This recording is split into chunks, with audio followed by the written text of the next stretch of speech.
Et cela doit participer à ce dialogue permanent entre l'université et l'office du juge, pas simplement du juge constitutionnel.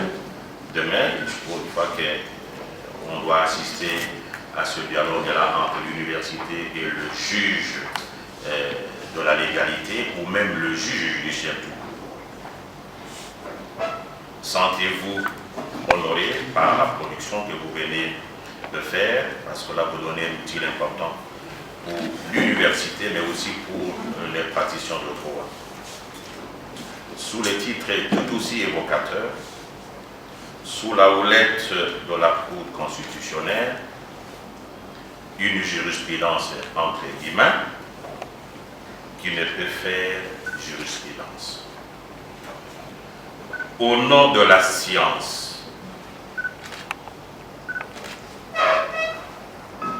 je vous baptise pour que par vous, l'universitaire et le praticien de droit soient éclairés et que ça ne soit pas une première ni une dernière production que vous nous présentez, en espérant toutefois que vous allez récidiver après la gestion par la Cour constitutionnelle d'un éventuel contentieux électoral de 2003. Je vous remercie.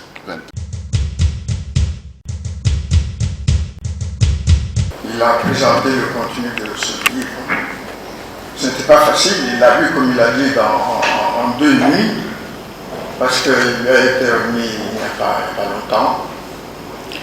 Et j'étais sûr que même en 1 nuit, il ferait le travail qu'il a fait aujourd'hui.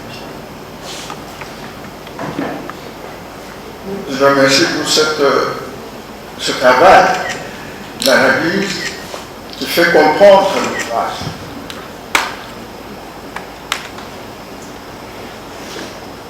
Je ne dirai pas grand-chose sur cet ouvrage, mais il y a des gens que je dois remercier qui m'ont conduit à écrire.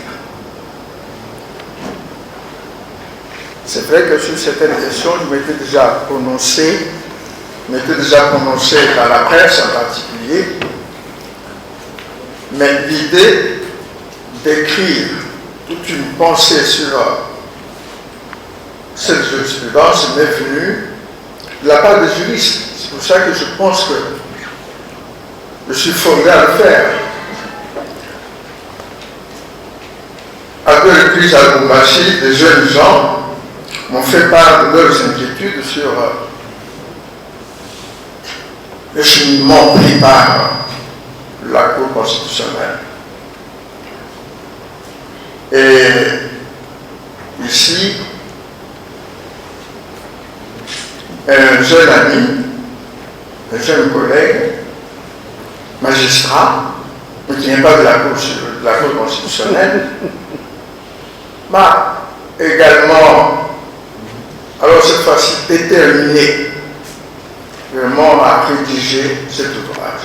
Et cela s'est fait au cours du mois de juin, très rapidement, parce qu'il m'avait fait sentir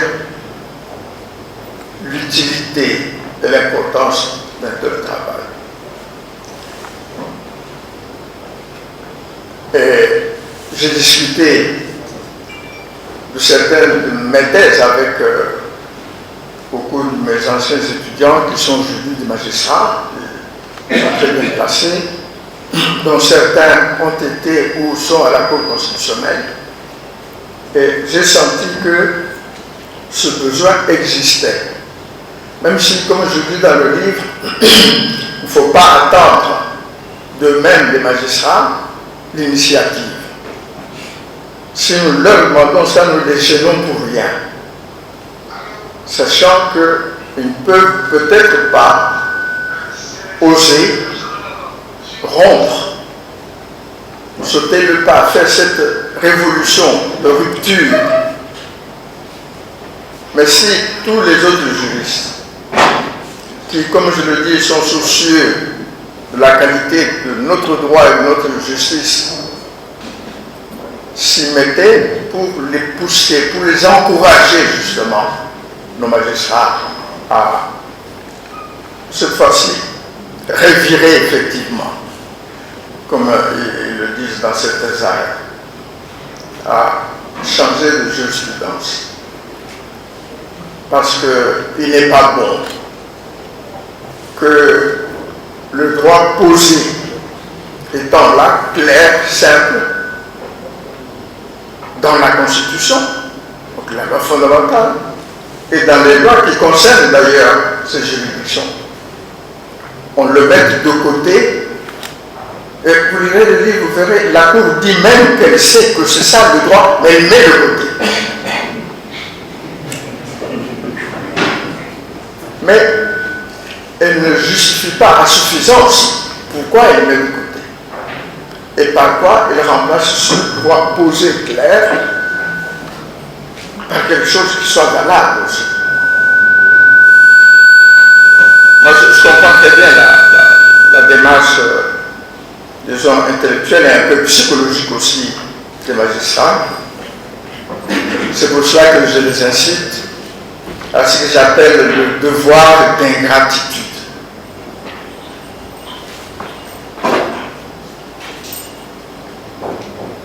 C'est une expression du doyen Vedel. Et ça m'a été rappelé par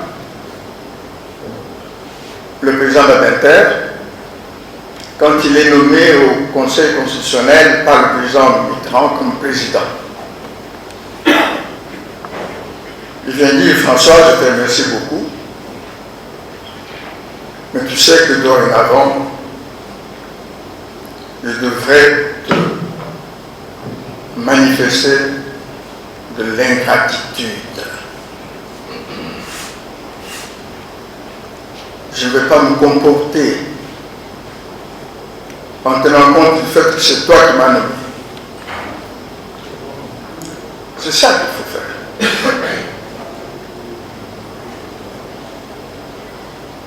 C'est un devoir et un droit.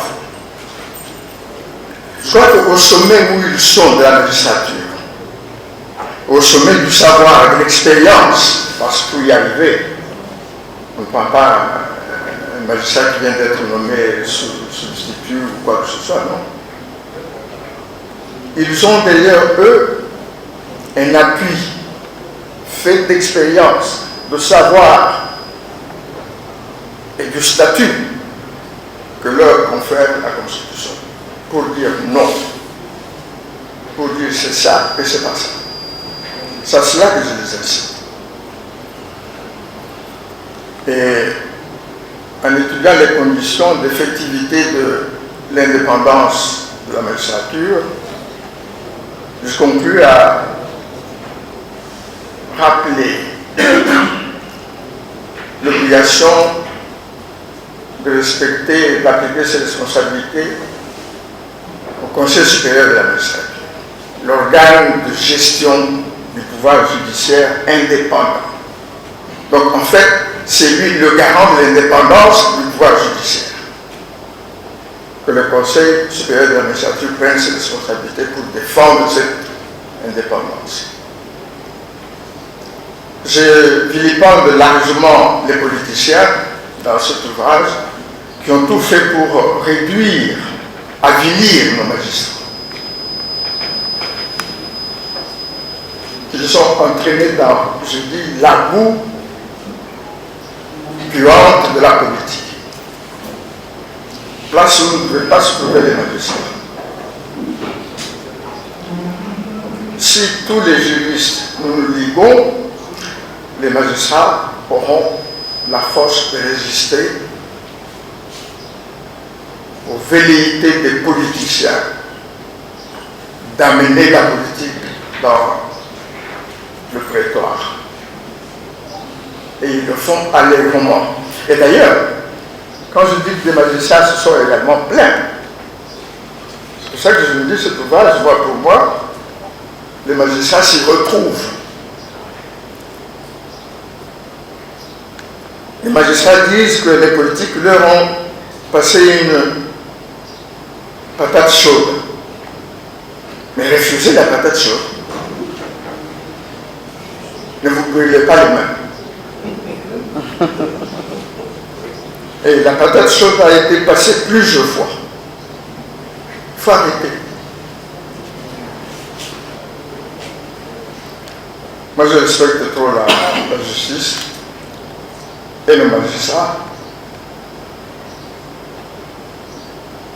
que je connais presque tous, et dont je connais la valeur. C'est ça qui me révolte. Que Dieu a été gentil, je ne sais pas si tout le monde a lu dans ce livre. Il y a une grosse faute qui est sur la couverture. Mais à la 4e page de la couverture, les gens peuvent lire, moi-même je l'ai remarqué vraiment in extremis.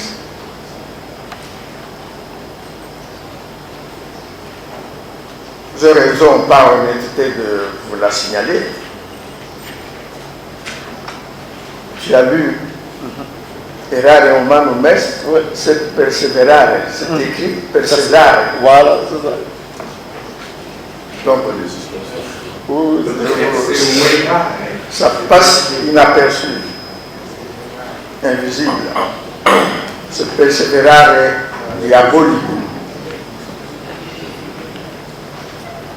Donc, on peut s'être trompé, comme d'ailleurs la Cour suprême s'est trompée sur la notion de motion de défiance. Et puis on s'est ressaisi avec Spinoza en disant non, on a violé les droits de la défense. Mais là aussi, je demanderai l'indulgence des magistrats et des avocats. L'article 19 ne s'applique pas à ces matières. L'article 19 de la Constitution, c'est un article dans le contexte aussi bien de texte que de logique, dans le contexte d'un procès judiciaire. Lisez notre Constitution, l'article 19, 18, 19, 20, 21, c'est le procès pénal. Il ne faut pas l'extraire de là sans justification. J'indique un peu quelques règles d'interprétation. Quand on veut extrapoler, on justifie. On dit que ce n'est peut-être pas la même matière, mais c'est devenu par exemple un principe général ou quelque chose comme ça. Mais même là encore, ce sera encore dans les matières de la... Donc c'est vraiment très restreint. Il faut, je dis, je bouscule les certitudes. Les gens diraient, mais lui, il est qui, cet article, nous l'interprétons comme ça depuis des millénaires, et tout ça, oui, mais c'était une mauvaise interprétation millénaire. On peut changer. Pourquoi dans cette matière spécialement, il y a, le professeur Ndoukma en a parlé très rapidement, Kodjo, le droit parlementaire existe quand même. C'est celui-là qu'il faut aller chercher et appliquer. Et non pas les notions du droit privé, du droit judiciaire que vous amenez dans ce genre de choses. Il y a là une question de maîtrise aussi du droit public. Et tout cela est donné. Je pense que les gens liront ce livre avec bonne foi. Le professeur Kodjo a fait une seule erreur de faire pratiquement le livre. Il est à la fin. À la fin, parce que pour moi, ce n'était pas le plus important. Et même dans l'affaire Matata, personne ne m'a jamais entendu me prononcer sur le fond. Jamais. C'est pour ça que quand j'en parle, je n'ai pas besoin des faits. Je ne suis pas juge. Je suis quelqu'un qui raisonne sur la manière dont le droit est appliqué. Et je raconte là que ce qui s'est passé, s'est passé. Il y a eu le 0001, il est là, il est là. On n'y peut plus rien. On peut exprimer des regrets, on peut dire des choses. Je me rappelle encore le regret exprimé récemment par le chef de l'État, oui, qui a dit son affection, son appréciation de la personne de M. Matata. quelqu'un que j'aime bien, que j'apprécie bien. Mais je me pose des questions quand même. Est-ce qu'il doit y avoir certains citoyens qui, etc., etc. Moi, je dirais, Excellence, le 0001 existe. Et on s'arrête là.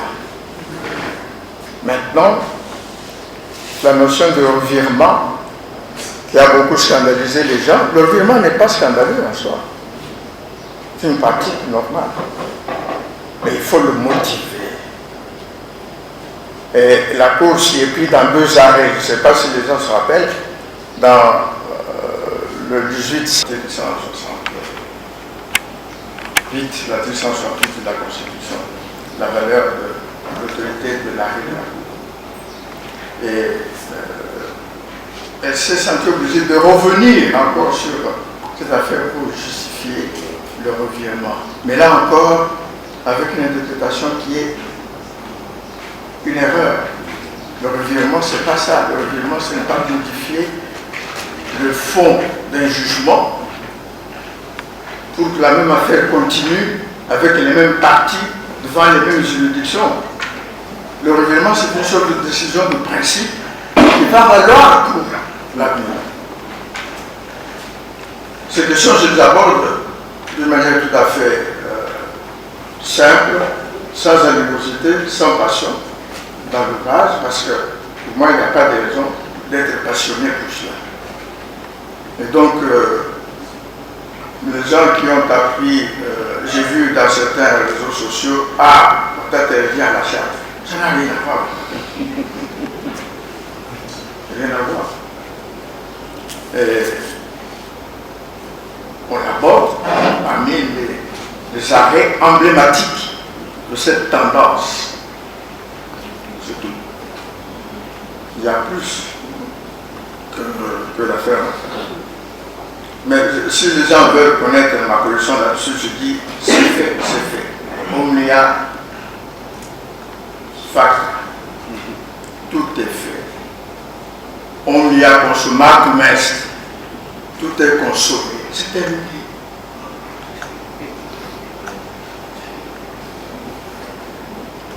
Alors, je remercie tous ceux qui sont venus. Il y a des gens qui ont des responsabilités, non pas entre parenthèses en vacances ou quoi que ce soit, des responsabilités actuelles et actives tous les jours. Ils ont tout de même trouvé du temps pour venir ici. Ce qui montre, c'est pas seulement un intérêt pour ma personne, elle est insignifiante. Décryptage que ce que vous avez fait sur l'ouvrage, ça ressemblerait à une thèse que vous avez défendue là, voilà, énième alors dans ce cas-là, et vraiment félicitations. Vous méritez la mention la plus élevée, donc c'est excellent encore. Cela étant, c'est une question qui m'intéresse beaucoup. On a assisté au colloque dernièrement sur la Constitution, c'est ça? Voilà. Et la question est revenue encore aujourd'hui, finalement, quelle est la grande différence qui existerait entre le Conseil constitutionnel et la Cour constitutionnelle? Peut-être que ceci expliquerait cela, le comportement que nous connaissons, peut-être si on était Conseil constitutionnel. Donc, quelle est la grande différence qui existerait entre la Cour constitutionnelle et le Conseil constitutionnel? Voilà. J'ai admiré souvent des livrages à l'écran et que je suis venu écouter parce que sur certains aspects de votre ouvrage, j'ai un point de vue, j'ose dire, différent. J'ai aimé, je suis aimé d'ailleurs, de n'avoir pas encore rendu public mon ouvrage sur la technologie juridique, où je m'exprime longuement sur la jurisprudence. Et souvent, comme avocat, quand j'interviens, je dis la jurisprudence n'est pas source de droit. On réagit mal. Souvent, on réagit mal, on crie sur moi-même. Et quand je suis dans les auditoires, je dis la jurisprudence n'est pas source de droit. Mais je précise ma pensée. J'ai dit que la jurisprudence est source, n'est pas source de droit appliqué ou des droits applicables, mais il est source d'interprétation du droit applicable.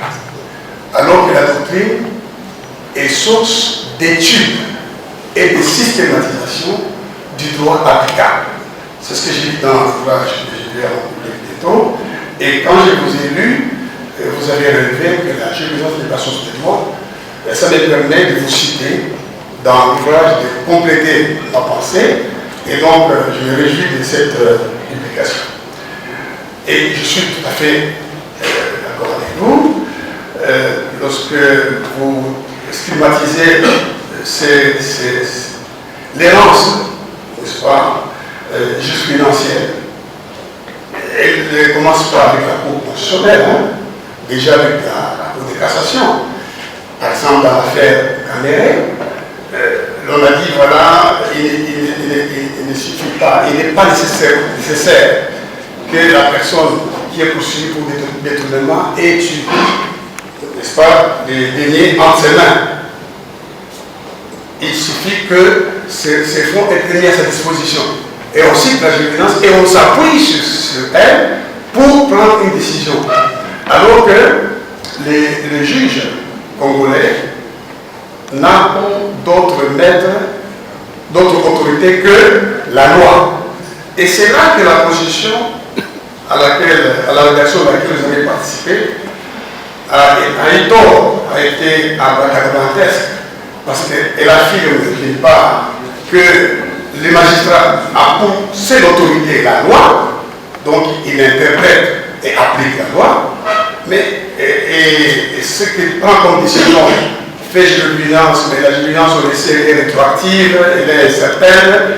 D'ailleurs, vous le savez, je crois que ce sont les dispositions de l'article 35 de la loi portant organisation fonctionnelle compétence des juridictions judiciaires qui prévoit que la Cour de cassation se réunisse en chambre réunie à 7 juges au moins lorsqu'il s'agit de considérer un règlement jurisprudentiel. Il n'y a que l'arrêt, même l'arrêt de principe ne s'impose pas sur les juridictions, il n'y a que l'arrêt des renvois qui s'oppose, et s'il y a des réunions contre cet arrêt, toujours ce sont les chambres réunies qui vont considérer le pouvoir pour une décision qui est prise par la juridiction de renvoi, contraire au point de droit décidé par la Cour. Donc, la jurisprudence, elle est rétroactive, elle est incertaine, mais pourquoi le constituant a décidé que la jurisprudence de la Cour constitutionnelle s'impose à tous et même sur les juges constitutionnels? C'est déjà ça qui est regrettable. Pourquoi?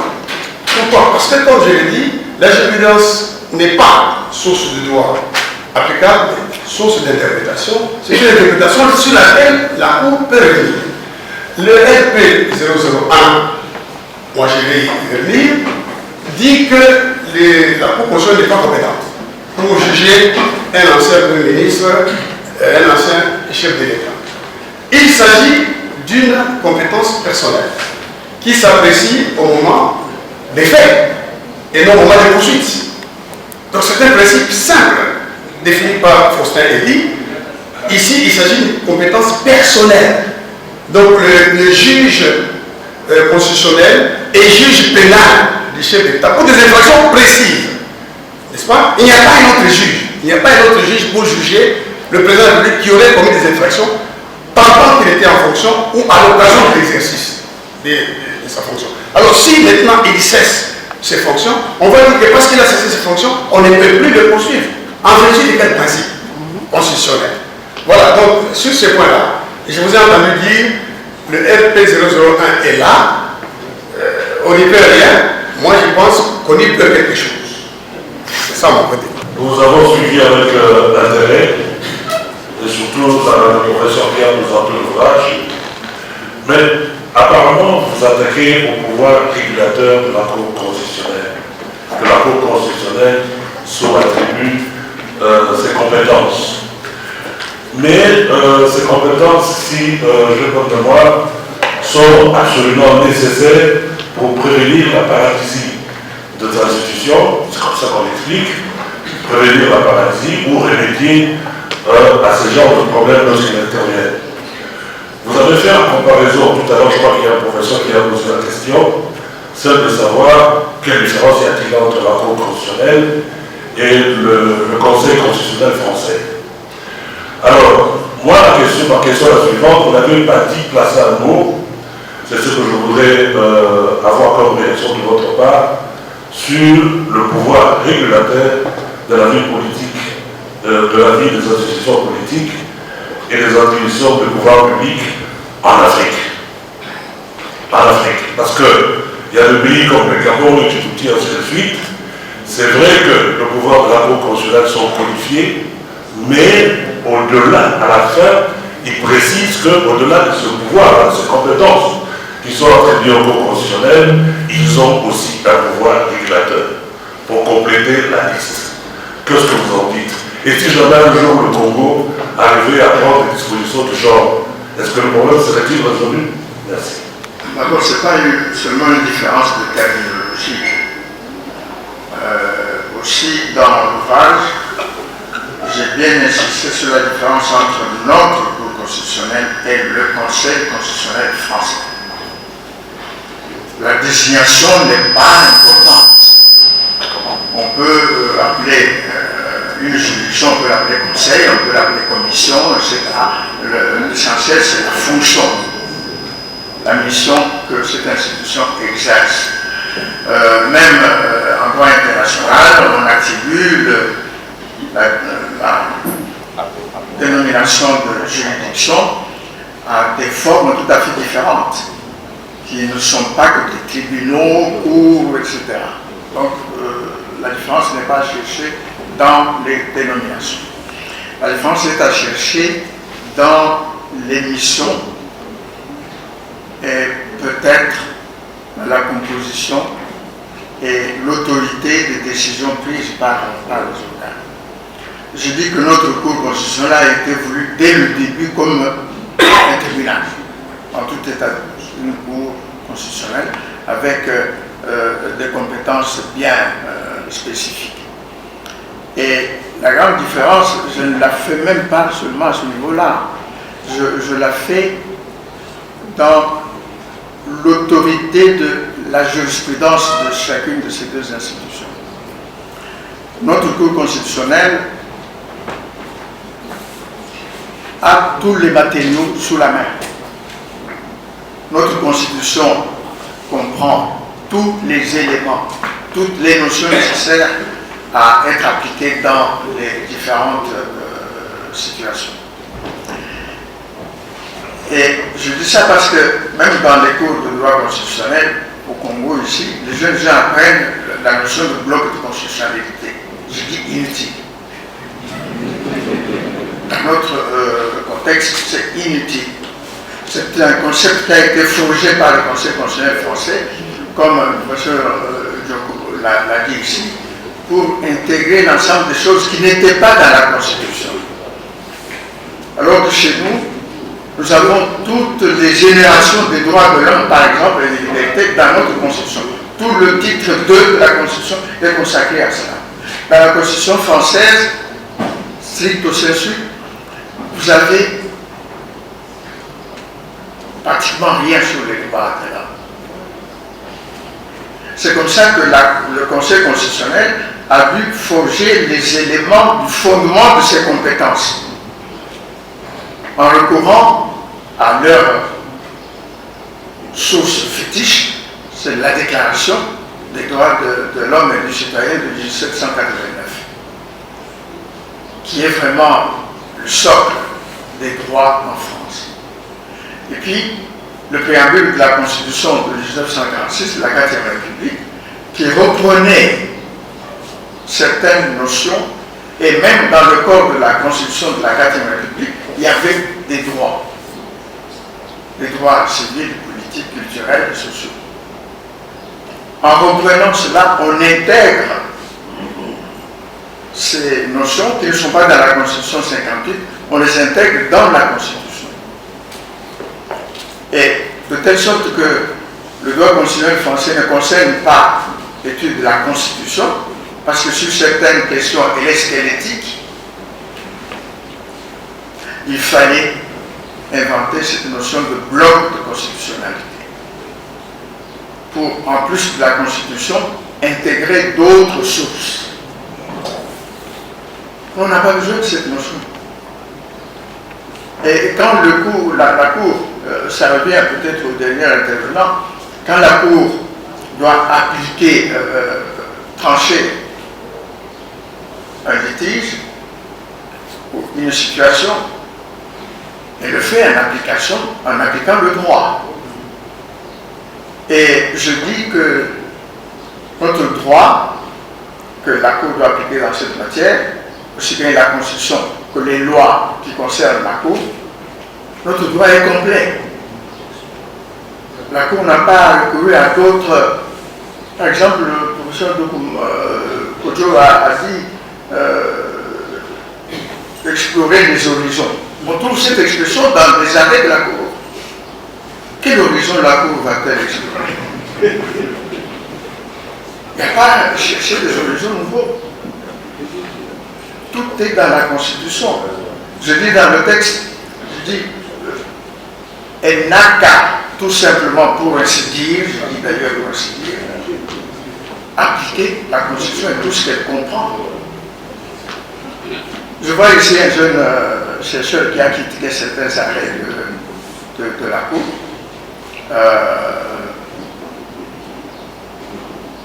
Je le félicite, même si je ne l'ai pas fait dans l'ouvrage. Il faut oser. Je comprends, il est encore en début de ses recherches. Il se recherche lui-même, il cherche une place dans l'Académie congolaise, mais je vois qu'il faut aller un peu plus loin. Quand vous lirez le livre, le dernier intervenant aura toutes les réponses aux questions qu'il a posées. La Cour qui veut défendre les droits de l'homme, etc. Mais c'est très bien. Ils sont dans la Constitution. Elle n'est pas à chercher des principes fondamentaux, fondamentalisés et constitutionnalisés. Ça, le Conseil constitutionnel français pouvait le faire. Et d'ailleurs, c'est le Conseil constitutionnel français qui a constitutionnalisé les droits de l'homme dans le droit constitutionnel français. Chez nous, on n'a pas besoin de cette œuvre-là, de cet exercice-là. Ce que je reproche au pouvoir régulateur, il n'est pas défini. On ne dit pas en quoi il consiste, on nous explique pourquoi la Cour prend appui sur cette notion pour faire certaines choses, pour oser faire certaines choses. Mais je dis, les choses qu'elle ose ne relèvent pas d'elle. Aller éviter le blocage des politiques, ce n'est pas le travail du juge. C'est là que je dis que le politique a réussi à intégrer le prétoire et à entraîner le magistrat. Le magistrat a prêté le flanc.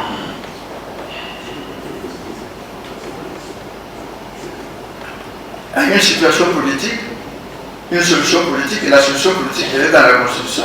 Le président de la République, qui assure ce rôle de régulation, de garant, de ceci, de ça. Là-dessus, ça fait complet. Quand vous prenez cela, et vous voyez ce que fait la Cour constitutionnelle, il y a concurrence.